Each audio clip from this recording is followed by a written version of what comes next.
Furnace Gaming. Jeez, I haven't seen any animal for miles. Joe Budney must have working overtime.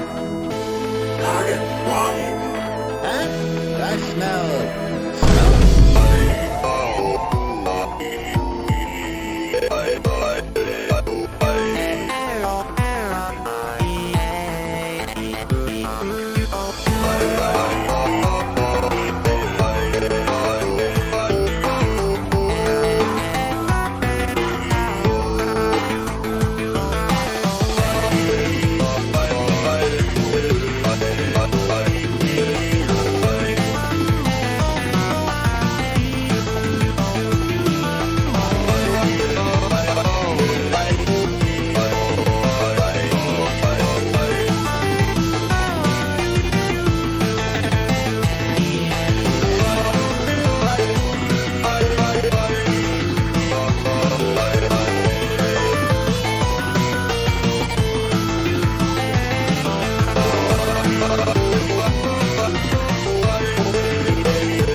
Huh?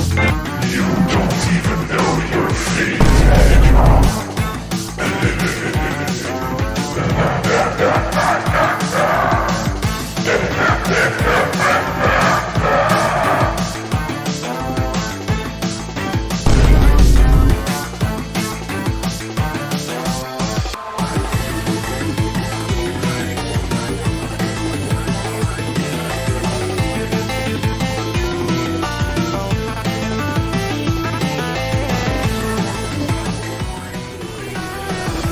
Man, you really like scrambling your own plans, don't you?